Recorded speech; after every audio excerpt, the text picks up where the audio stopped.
আসসালামু আলাইকুম। আজকের রেসিপিতে থাকছে ভ্যানিলা স্পঞ্জ কেক। এই কেকটি আপনি পানির ভাপে তৈরি করতে পারবেন, চুলা কিংবা ওভেন দুই জায়গাতেই এই কেকটি তৈরি করা যাবে। এই কেকটির বিশেষত্ব হচ্ছে একদম সফট হবে আর খেতে কিন্তু দারুণ মজার হয়।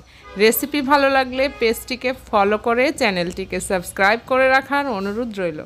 চলুন দেখি কিভাবে ভ্যানিলা স্পঞ্জ কেক খুব সহজে তৈরি করা যায়। প্রথমেই আমি একটা বাটি নিয়েছি আর এর মধ্যে আমি 3টি ডিমের কুসুম নিয়েছি আর এর মধ্যে 1/4 কাপ পরিমাণ দুধ দিয়ে দিচ্ছি। দুধটা হালকা গরম নিয়েছি। দিচ্ছি 1/2 কাপ পরিমাণ চিনি। এখন দিচ্ছি 1/4 কাপ পরিমাণ তেল। এখানে তেলের পরিবর্তে বাটার কিংবা ঘিও ইউজ করতে পারবেন। দিচ্ছি সামান্য পরিমাণ লবণ আর দিচ্ছি কয়েক ফোঁটা ভ্যানিলা এসেন্স। এবার একটি হ্যান্ড উইক্সের সাহায্যে খুব ভালোভাবে সবগুলো মিশ্রণ একসাথে মিশিয়ে নিব। চিনিটা গলে যাওয়া পর্যন্ত খুব ভালোভাবে মিশ্রণটিকে মিশিয়ে নিতে হবে। এখন আমি যে 3টা ডিম নিয়েছিলাম সেই 3টা ডিমের সাদা অংশ নিচ্ছি একটা বাটির মধ্যে, আর এটা আমি ইলেকট্রিক বিটারের সাহায্যে ফোম করে নিব।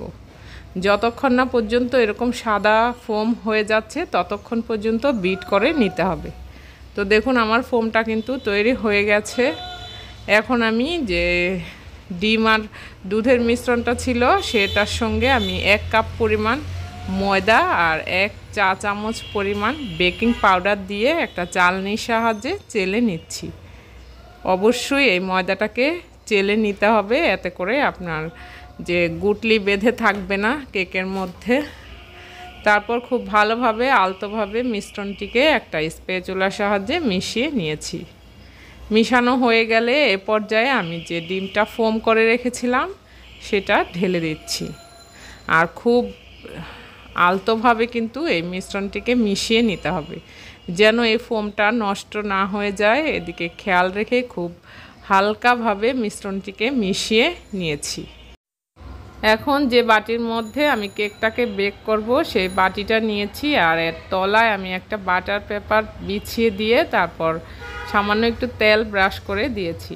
তারপর মিশ্রণটিকে একটু ট্যাপ করে নিতে হবে। আর এখানে আমি একটু ডিজাইনের জন্য সামান্য পরিমাণ একটু মিশ্রণ রেখেছি, এর মধ্যে 1 চা চামচ পরিমাণ কোকো পাউডার মিশিয়ে নিচ্ছি। এই মিশ্রণটি দিয়ে আমি উপরে একটা হালকাভাবে ডিজাইন করে দিব। তো একটা পলি ব্যাগের মধ্যে নিয়ে তারপর এরকম লম্বা লম্বা করে আমি দাগ টেনে নিয়েছি উপর দিয়ে। এখন আমি এর উপর দিয়ে একটা শাঁসলিকার কাঠি দিয়ে ডিজাইন করে নিয়েছি। এবার একটা বেকিং ট্রে নিয়েছি আর এর মধ্যে গরম পানি নিয়েছি, ফুটন্ত গরম পানি। এর উপর দিয়ে মোলটাকে বসিয়ে দিয়েছি। এবার আমি বেক করে নিব। চাইলে আপনি চুলায়ও এইভাবে বেক করে নিতে পারবেন। এটা আমি 40 মিনিট বেক করে নিয়েছি 180 ডিগ্রি সেলসিয়াসে। তো দেখুন আমার কেকটা কিন্তু একদম খুব সুন্দরভাবেই বেক হয়ে গিয়েছে। এবার আমি ছুরির সাহায্যে চারদিকে ছাড়িয়ে নিচ্ছি, তারপর মোল্ড আউট করে নিচ্ছি। তো কেকটা দেখতেই পাচ্ছেন কতটা স্পঞ্জি আর সফট হয়েছে, দেখতেই বোঝা যাচ্ছে। তো আমি এটা কেটেও দেখাচ্ছি যে ভেতরটাও কতটা সুন্দর হয়েছে, স্পঞ্জি। তো এই রেসিপি ফলো করে আপনি বাসায় তৈরি করে নিতে পারেন। আপনারটাও কিন্তু রেসিপি ফলো করে বানালে একদম সেম হবে। রেসিপি ভালো লাগলে ভিডিওটি শেয়ার করে দিতে